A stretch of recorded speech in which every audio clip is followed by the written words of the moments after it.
You know that there has been massive welfare fraud in Minnesota.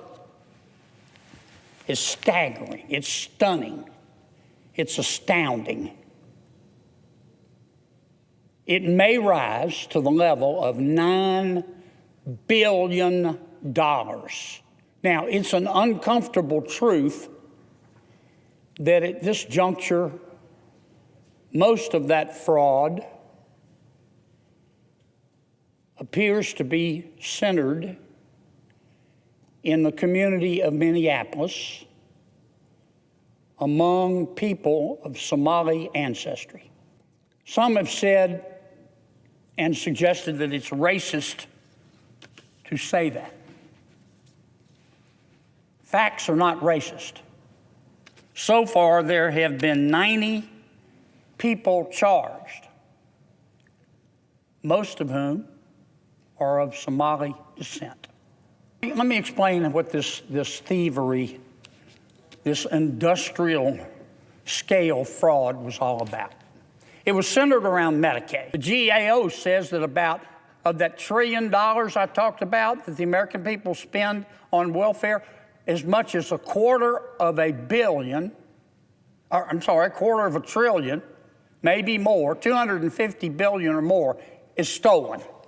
And it's got to stop. So it was in child care, housing, autism, food. $9 billion. We're spending $1 trillion a year of American taxpayer money to help poor people, provide welfare, and GAO estimates that about at least $250 billion is being stolen every year. I want to talk about a serious subject, Mr. President. I want to talk about welfare fraud, taxpayer money. Now, I want to make it clear that I love Minnesota. I love Minnesota. But I do not like people, whether they live in Minnesota or elsewhere, who steal money from the poor. There ought to be a special place in hell for them. By now, unless you are still living in your parents' basement playing video games, you know that there has been massive welfare fraud in Minnesota. It's staggering, it's stunning, it's astounding. It may rise to the level of $9 billion of taxpayer money meant for the poor. $9 billion. Now, it's an uncomfortable truth that at this juncture, most of that fraud appears to be centered in the community of Minneapolis among people of Somali ancestry. Some have said and suggested that it's racist to say that. Facts are not racist. What I just said is just a fact. So far, there have been 90 people charged, most of whom are of Somali descent. That's just a fact. There are over 100,000 people of Somali ancestry in Minnesota, most of them in the Minneapolis-St. Paul area. And the vast majority of them vote in a bloc, as is their right. And a vast majority of them vote in a bloc for Democratic candidates, as is their right. Some will say Kennedy's being a racist for pointing that out. Let me say it again. Facts are not racist. They're facts. It's already come out at some of the trials. And not all of the folks being charged are of Somali ancestry. I want to make that very clear. But most of them are. Again, just a fact. I apologize for my voice. Now, let me explain what this thievery, this industrial scale fraud was all about. It was centered around Medicaid. And as you know, Mr. President, Medicaid is a federal program administered by the states. We put up most of the money to provide health coverage for poor people, for pregnant women, for children, and for disabled people. Now, President Obama, through Obamacare, extended Medicaid to some folks in the middle class, but still the main purpose of Medicaid is to help poor folks and disabled folks. Because in America, we help our friends. You know, I was looking at a number the other day. In the last 50 years, the American economy has grown 142% in the last 50 years. The American economy has grown 142% in the last 50 years. Pretty extraordinary number. Welfare spending in America has grown 765%.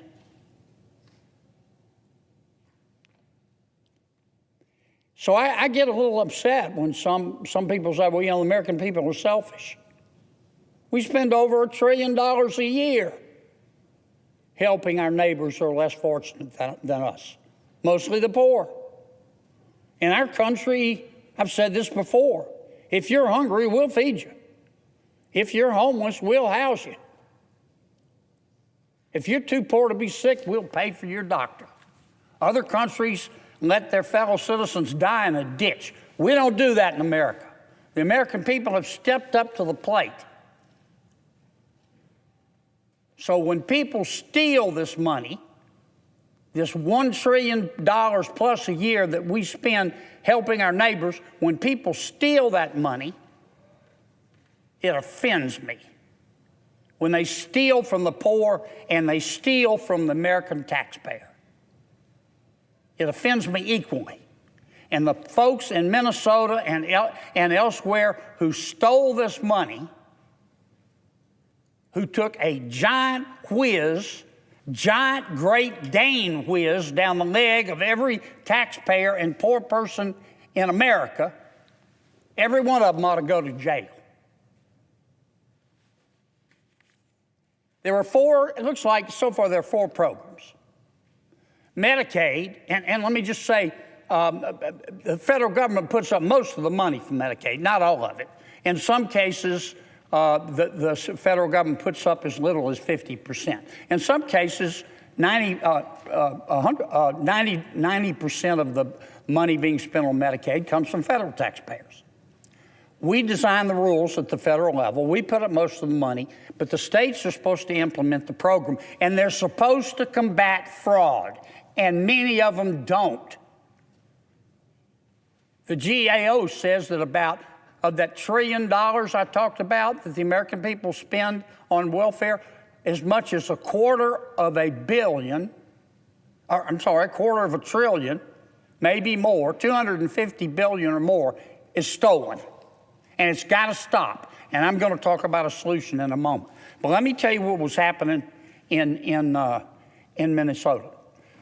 One of the things Medicaid does, along with the food stamp program, is to feed people, particularly children.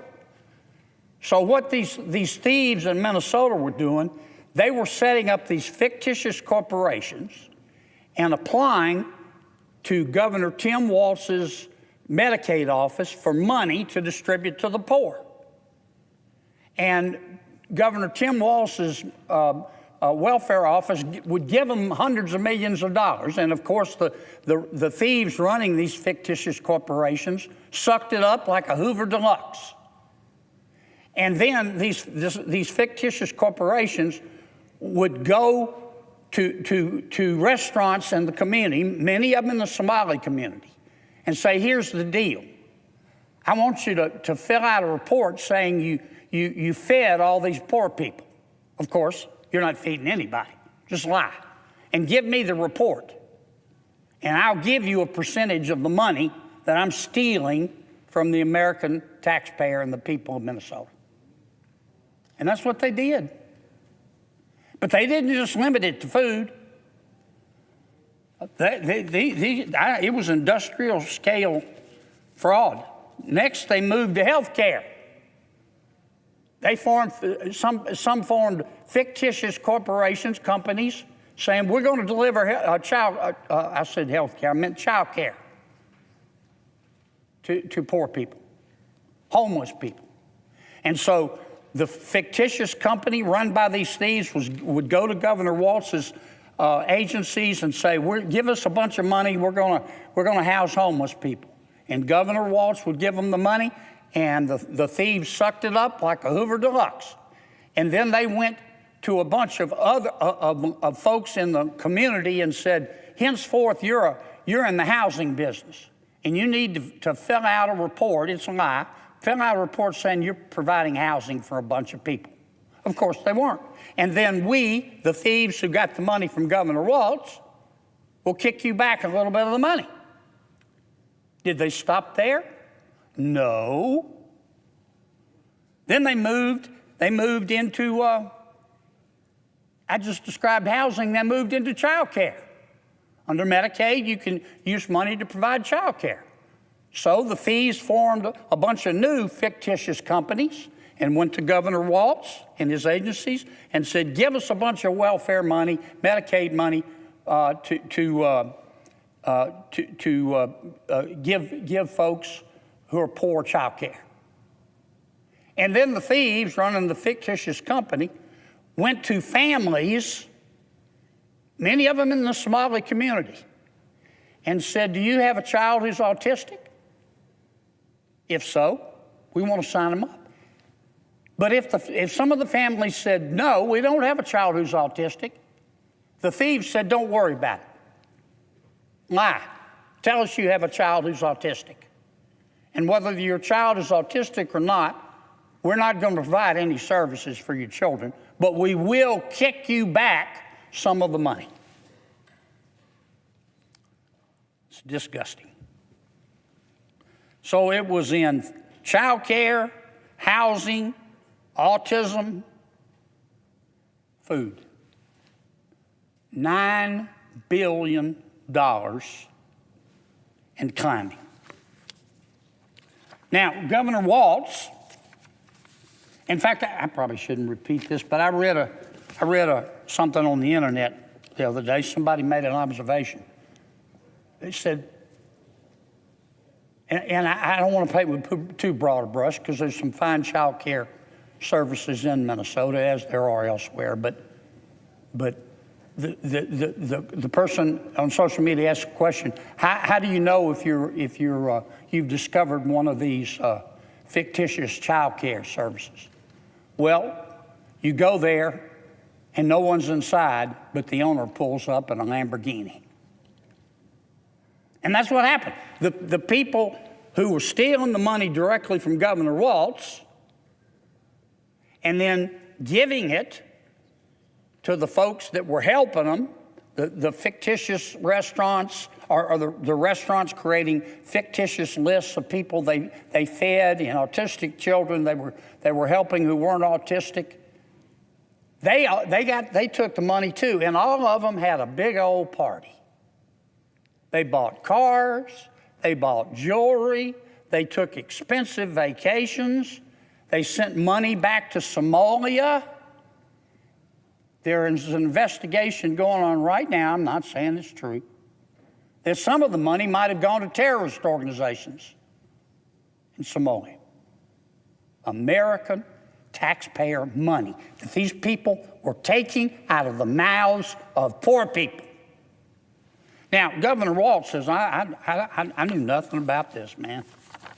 It's news to me. And he said, in fact, I'm taking some bold steps. He said, at first, I'm not going to run for a third term. I guess he needs more time. Hope he uses the time to prepare his defense, because he's got a lot to defend here. He knew what was going on. In fact, one of the lawyers representing one of the thieves in this case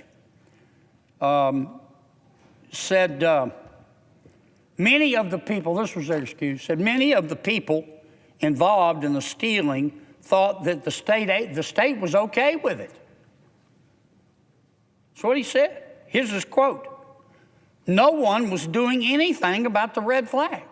Red flags were everywhere. Nobody in state government, he said, was doing anything about the red flags. It was like someone was stealing money from the cookie jar and they kept refilling it. The state knew. And at one point, Governor Walz and some of his agencies said, whoa, maybe we ought to put a stop to this. And they backed off. They said, no more money for a while.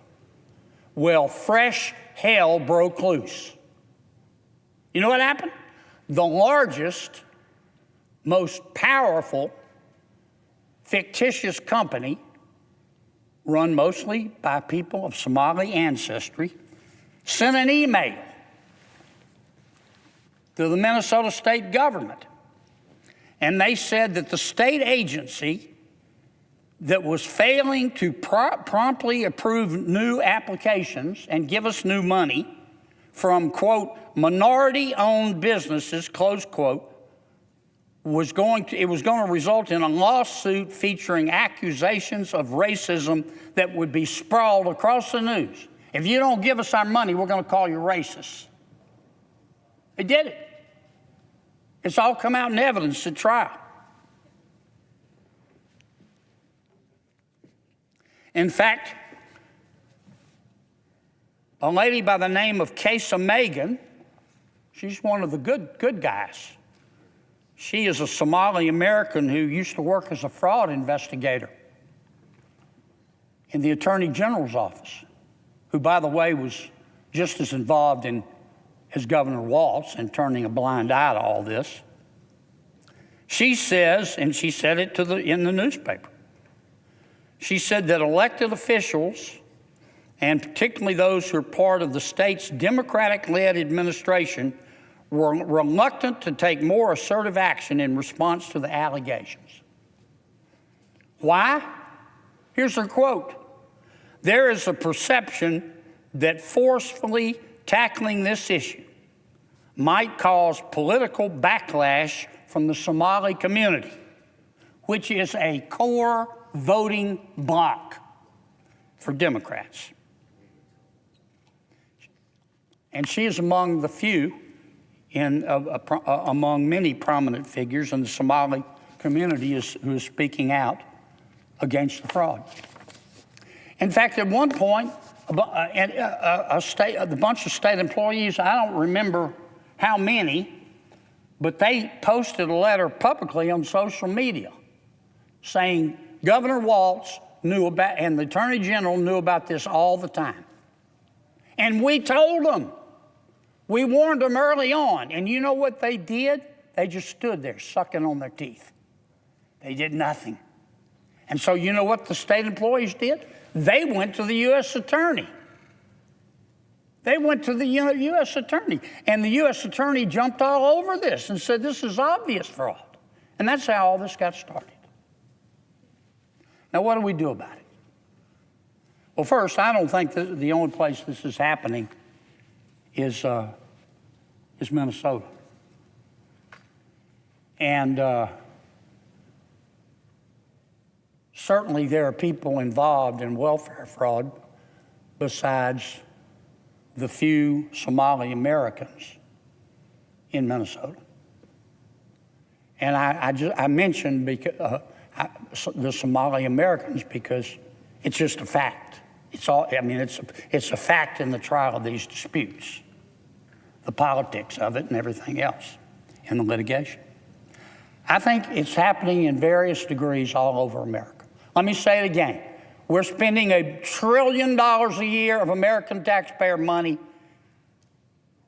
to help poor people, provide welfare, and GAO estimates that about at least $250 billion is being stolen every year. We took some baby steps in the One Big Beautiful Bill, as you know, Mr. President. We tightened up eligibility requirements. We're requiring states to check twice a year to make sure people don't lie when they sign up for Medicaid or for food stamps or for housing assistance. We've implemented a work requirement, but we need to do more. We need to do more, and that's why we need to do another reconciliation bill. Now, I hope I'm wrong when I say this. I hope I'm wrong. I invite my Democratic colleagues in the Senate, I love them all, to come forward and help us. But I just know politics, and you do too, Mr. President. A lot of them are going to be reluctant. But we don't need their assistance. We can pass a welfare security bill with all Democratic votes. If I could do it on my own, I would introduce the bill tomorrow. I would go and look at every single state and every single country and look for the best practices on presenting welfare fraud. I would cross-record or cross-access a list of people who sign up for welfare to their tax records, if they have any. Sometimes people lie. In Louisiana, we've caught people making $250,000 a year getting Medicaid. But you got to check. Apparently nobody was checking in Minnesota, and I don't think they're on. If it were up to me, I'm drafting that bill now. I look at every state, every country, and adopt the best practices. And my bill can be ready in 2 weeks. But I can't do a thing about it getting it passed, because I don't have the authority to bring it to the floor of the Senate. I don't. Only the majority leader can agree to bring a bill to be considered by the Senate. Those are the rules. If I were king for a day, I'd change it in a nanosecond. I think every senator ought to be able to bring his bills to the floor. And that's not a criticism of my good friend John Thune or my good friend Mitch McConnell or my friend Chuck Schumer. They're just following the rules. I'd change it. But we need to do another reconciliation bill. To fix the welfare system and stop the stealing. Stop the stealing. And we can do it with all Republican votes. So please, Senator Thune, pretty please, as I've said before, I'm shameless, I'll beg. I'll get down on my knees. John, please bring another reconciliation bill. We can do so much, but we can start with fixing welfare fraud. Please, John, please let us do the bill. I don't want to end on a negative note. I might have hurt my back going down, Mr. President. I don't want to end on a negative note. I love this country, and I just think America's the greatest country in all of human history. I do. And the whole world knows it. Everybody wants to come here. When's the last time you heard of somebody trying to sneak into China? No, they want to come to America. And I believe, as much as I'm standing here, that the future of this country can be better than the present or our past. It can be. I've always believed that we're only as good as our dreams, Mr. President. We're only as valuable as our children. But I'm not going to bubble wrap it. We got $30+ trillion worth of debt. And we got people stealing from poor people and laughing about it. and politicians participating in it. And the water's not, and Washington's got to do its role, its part to fix this. But the water's not going to clear up for America. The water's not going to clear up for America until we get the pigs out of the creek. Let's go get the pigs out of the creek. Please, Senator Thune, please let us do another reconciliation bill. Please lead with welfare reform. We can do it. You can do it. I know you can. I suggest the absence of a quorum.